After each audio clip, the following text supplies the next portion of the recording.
नमस्कार, स्वागत है आपका JJN न्यूज़ में। आपके साथ मैं हूं निशा। जिस तरह से निकाय चुनाव नज़दीक है, निकाय चुनाव की तैयारियों में जहां एक और सभी कैंडिडेट लगे हुए हैं, वहीं प्रशासन की क्या कुछ तैयारियां हैं, आज जानने के लिए हम मौजूद हैं सिटी मजिस्ट्रेट कार्यालय में। सिटी मजिस्ट्रेट से जानेंगे कि कितनी तैयारियाँ प्रशासन की तरफ से चुनाव को लेकर कर दी गई हैं, कितनी बाकी हैं, और जिस तरह से कल सिटी मजिस्ट्रेट की ओर से निरीक्षण बनभूलपुरा साइड में किया गया था, क्या कुछ ये निरीक्षण था और कितने अति संवेदनशील और कितने संवेदनशील केंद्र हैं, ये जानने के लिए आज हम ग्राउंड जीरो पर मौजूद हैं। उनसे बात करते हैं कि चुनाव को लेकर जहां एक और सभी प्रत्याशी जोर शोर से लगे हुए हैं, वहीं प्रशासन की कितनी तैयारियां हैं। बिना किसी देरी के चलिए आपकी बात कराते हैं हल्द्वानी के सिटी मजिस्ट्रेट AP वाजपेयी से। सर, जिस तरह से निकाय चुनाव नजदीक है, प्रशासन की कितनी तैयारियां हो चुकी हैं?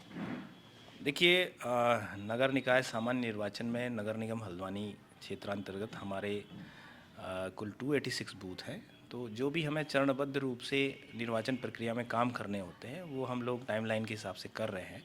नॉमिनेशन प्रक्रिया हमारी पूर्ण हो चुकी है और निर्बाध रूप से उसके बाद के काम हैं, जो हमारे मतपत्र तैयार होने थे, वो तैयार होकर हमें मिल चुके हैं। आजकल हम लोग पोस्टल बैलेट इशू करने का काम कर रहे हैं। जितने भी कार्मिक या पुलिसकर्मी, सुरक्षाकर्मी जिनको भी मतदान में ड्यूटी दी गई है, वो लोग अपना पोस्टल बैलेट के लिए आवेदन कर सकते हैं। तो उसके लिए हमने एक नोडल ऑफिसर नियुक्त किया गया है, जो MB इंटर कॉलेज में बैठते हैं और सभी संबंधित विभागों को, चाहे वो पुलिस हो, होमगार्ड, PRD हैं, या जिनके हमारे इलेक्शन में ड्यूटी है, उनके जो प्रशिक्षण केंद्र हैं, वहाँ पर हम लोगों ने बताया है कि वो पोस्टल बैलेट के तहत आवेदन कर सकते हैं। तो ये काम हमारे गतिमान है। साथ ही अब हम मतदान केंद्रों पर भेजी जाने के लिए जो सामग्री तैयार करनी होती है, चाहे उसमें वोटर लिस्ट हैं या हमारे बैलेट पेपर्स हैं या उनकी जो स्टेशनरी से संबंधित कार्य है, इन कार्यों को आजकल हमारे द्वारा किया जा रहा है। कल आपकी तरफ से निरीक्षण किया गया बनभूलपुरा साइड में, वहाँ पर क्या कुछ पाया गया? देखिए, हमारा जो पूरा नगर निगम क्षेत्र है, उसको हमने 289 पोलिंग हमारे बूथ्स हैं। तो उस बूथ में हम लोग, चूँकि जो वल्नरेबिलिटी मैपिंग है, संवेदनशीलता है, वो उसको समय समय पे हम रिव्यू करते हैं, पुलिस के साथ शेयर करते हैं। उनके जो इनपुट्स हैं, जो हमारे LIU के इनपुट्स हैं, उसके आधार पे संवेदनशीलता का निर्धारण किया जाता है। तो उसी क्रम में हम लोगों ने जो टोटल हमारे 144 बूथ जो है, वो जो हाइपर सेंसिटिव कैटेगरी के हैं। इसके अलावा 86 पोलिंग बूथ हैं जो सेंसिटिव कैटेगरी के हैं। तो करीब हमारे 230 पोलिंग बूथ आउट ऑफ 289 ऐसे हैं जो किसी न किसी वजह से संवेदनशील है। तो उन संवेदनशील क्षेत्रों का, उन बूथों का लगातार हम लोग निरीक्षण कर रहे हैं। संवेदनशीलता कम करने के लिए उपाय क्या किए जा सकते हैं, वो कर रहे हैं।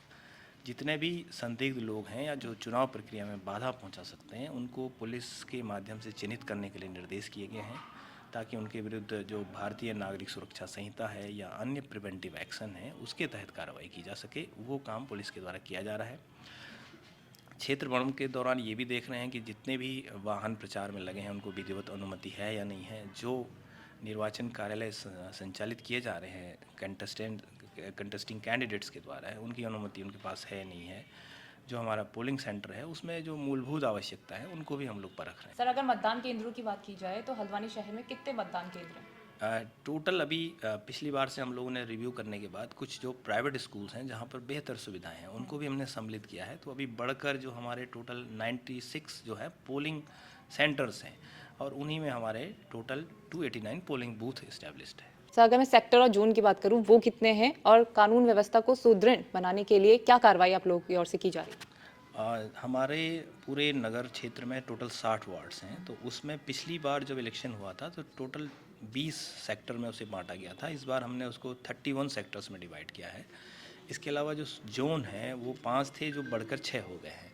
तो इस तरह से प्रत्येक सेक्टर में एक सेक्टर मजिस्ट्रेट और सेक्टर पुलिस अधिकारी की नियुक्ति की जाएगी। ऐसी जोन्स के अंदर जोनल पुलिस ऑफिसर और जोनल मजिस्ट्रेट नियुक्त रहेंगे, जो निरंतर निर्वाचन के दौरान, उससे पहले और पूरे क्षेत्र में अपने भ्रमण करेंगे, और उनको एग्जीक्यूटिव मजिस्ट्रेट्स की पावर्स रहती हैं, ताकि वो कानून व्यवस्था के दृष्टिगत मौके पर ही निर्णय ले सकें। तो हमने आपकी बात कराई सिटी मजिस्ट्रेट AP वाजपेयी से, जिनसे हमने जाना कि प्रशासन कितना तैयार है इस बार निकाय चुनाव को लेकर। तो उन्होंने तमाम जानकारी हमें दी, कितने संवेदनशील केंद्र हैं, कितने अति संवेदनशील केंद्र हैं, कितने मतदान स्थल जो हैं वो हल्द्वानी शहर में बनाए गए हैं, प्रशासन की कितनी तैयारियां इस बार हैं और क्या सुदृढ़ तरीके से इस बार निकाय चुनाव संपन्न होते हैं। ये ग्राउंड जीरो से JJN आपको जरूर दिखाएगा। फिलहाल इस खास रिपोर्ट में इतना ही। मैं निशा अपनी सहयोगी संगीता के साथ, JJN न्यूज़ हल्द्वानी। नमस्कार।